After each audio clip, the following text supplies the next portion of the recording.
¿Sabías que Woody Harrelson, el rostro conocido por Cheers, Los Juegos del Hambre y películas que todos citamos en reuniones, tuvo un padre con una vida tan oscura que parece sacada de una película noir?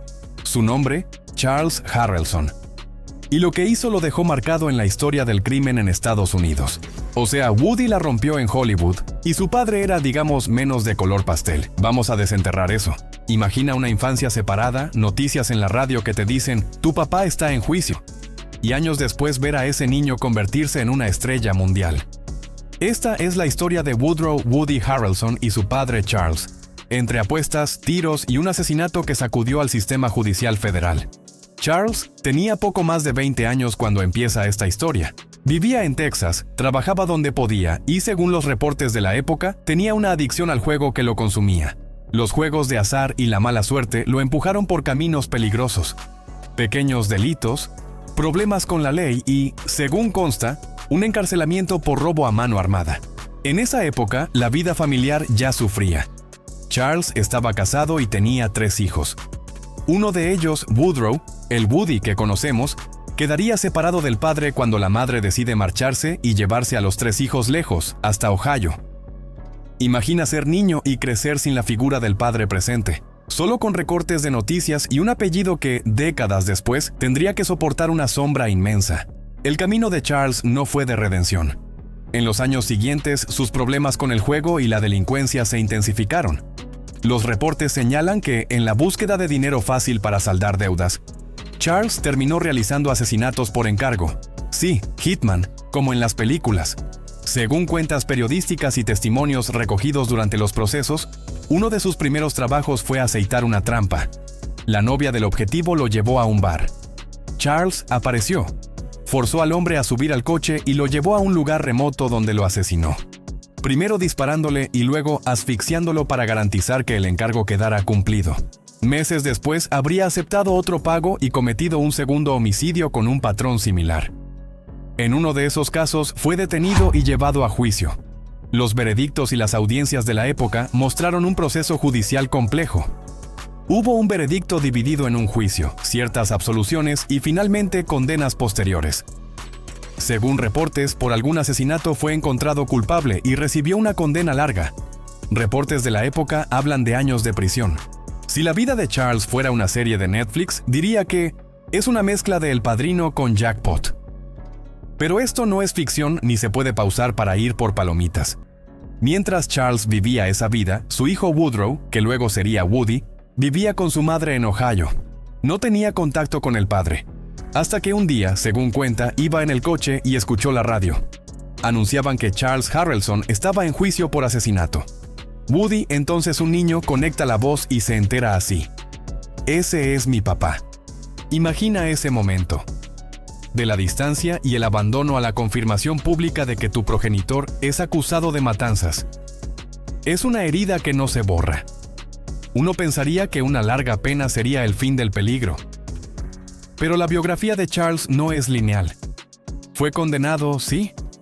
Cumplió años de su sentencia, pero hubo una libertad que la prensa calificó como consecuencia de buena conducta y otros factores. Al salir, la ruleta volvió a girar. La adicción al juego, las deudas y las tentaciones del delito lo empujaron de nuevo a la contratación por encargo. En 1979, según los reportes históricos, Charles fue contratado por figuras del crimen organizado para un trabajo que cambiaría todo: el asesinato de un juez federal, el juez John H. Wood Jr., apodado Maximum John, por su reputación de imponer sentencias duras contra narcotraficantes. El encargo era monumental, no era un ajuste de cuentas callejero, y la suma ofrecida fue enorme para la época. Se habla de pagos significativos. El día del atentado, Charles, con la colaboración indirecta de terceros, averiguó la rutina del juez. Lo siguió. Conminó una llanta pinchada, lo esperó y, desde la distancia, le disparó con un rifle. El juez murió. El acto sacudió a la jurisdicción federal. Asesinar a un magistrado federal era, y es, un desafío directo al Estado. La investigación que siguió fue una de las más grandes y costosas del momento. Local, estatal y federal trabajaron juntos para resolverlo. Tras meses de investigación, detenciones y pericias, Charles fue arrestado en relación con el asesinato del juez. Pero la trama seguía con episodios de tensión. Por cargos previos fue acusado de portar armas ilegales. Salió en libertad bajo fianza. En algún momento no se presentó a una citación judicial y comenzó a huir.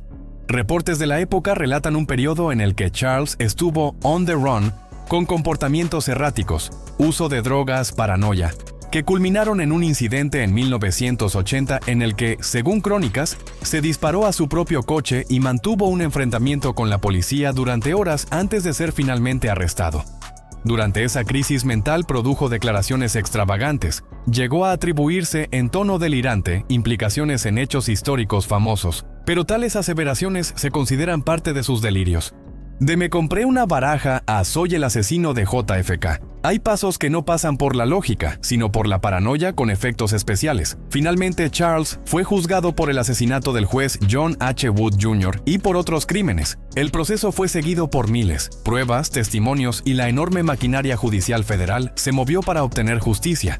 Con el tiempo, fue condenado y se le impusieron 2 cadenas perpetuas. En prisión se le atribuyeron más asesinatos en confesiones y declaraciones, aunque no todas esas afirmaciones fueron probadas en tribunal. Algunas provienen de sus propias declaraciones posteriores y de investigaciones periodísticas. La figura de Charles queda, entonces, como la de un hombre que atravesó la delgada línea entre delincuencia y asesinato por encargo, que se movió de manera errática por la vida y que dejó una estela de víctimas y de familiares rotos.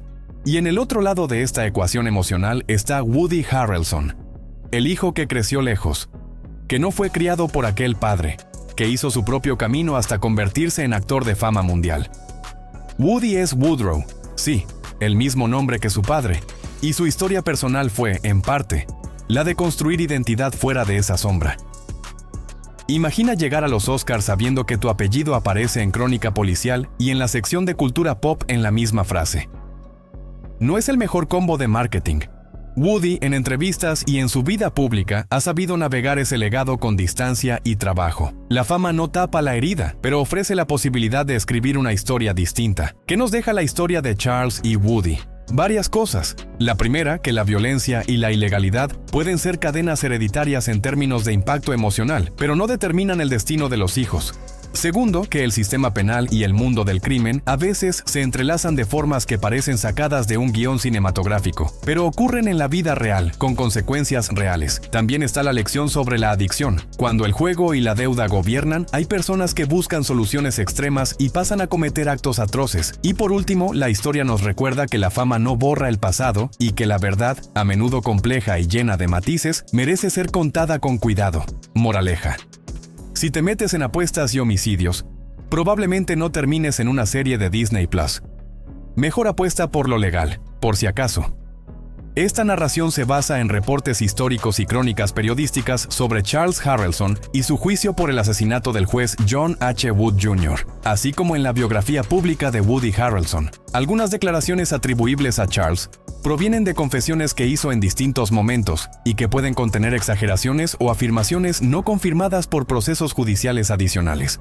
Hollywood nos vende historias de héroes y villanos en la pantalla grande, pero muchas veces la realidad supera al guión más loco de Tarantino. Como la historia de Inquisitor, un cosplayer italiano de 23 años que al parecer se enamoró de su editora. El problema. La chica tenía 17 años, en un final fatal terminó siendo víctima del linchamiento digital. Aquí te dejo un enlace para que veas la historia completa. Si esta historia te dejó con la boca abierta, dale like y suscríbete. En Fama Maldita contamos los éxitos, las caídas y todas las vueltas que da la fama, aunque sea la fama de la mala. Hasta la próxima.